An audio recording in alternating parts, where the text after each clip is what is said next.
নমস্কার বন্ধুরা, আবার এক নতুন ভিডিও নিয়ে চলে এসেছি।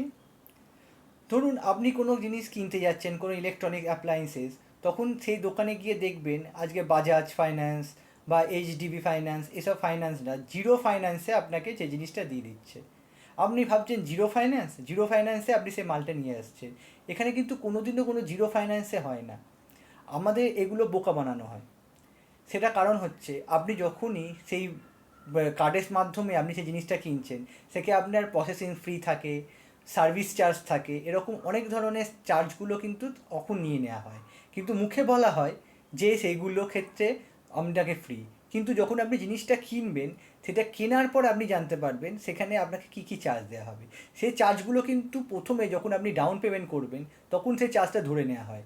আপনি ভাবলেন সেই মালটা আপনি জিরো ফাইন্যান্সে কিনলেন, কিন্তু না, আপনার ইএমআই যেগুলো চললো সেগুলো আগের ক্ষেত্রে আপনাকে যে অ্যামাউন্টটা বলা হলো সেই অ্যামাউন্টেই আপনি প্রতি মাসে মাসে দেবেন। কিন্তু যখন আপনি ফার্স্ট ডাউন পেমেন্টটা করলেন তখন কিন্তু এই সার্ভিস চার্জগুলো ধরে নেওয়া হয়।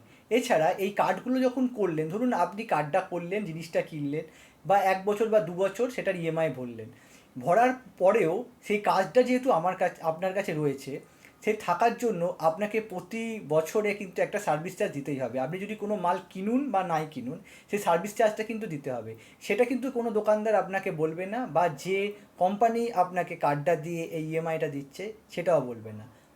এছাড়া এখন ফ্লিপকার্ট বা অ্যামাজনেও বিভিন্ন রকমের পে লেটারের মাধ্যমেও যে ইএমআইগুলো হয়, সেখানেও কিন্তু এই একই প্রসেস, কিন্তু সেগুলো আপনাদের বলা হবে না। এখানে হাইলাইট করা হয় কি জিরো ফাইন্যান্স, কিন্তু পুরোপুরি জিরো কোনো দিনই হয় না। সেক্ষেত্রে আপনার বিভিন্ন রকমের সার্ভিস চার্জ আপনার কাছ থেকে নিয়ে নেওয়া হয়। সেটা কীভাবে নেওয়া হয়? আপনার ক্রেডিট কোডের ওপর।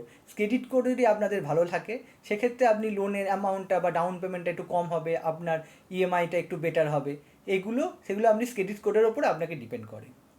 আমার এই ভিডিওটা যদি ভালো লেগে থাকে, অবশ্যই আমার এই চ্যানেলটিকে সাবস্ক্রাইব করে বেল নোটিফিকেশনটি অন করে দেবেন।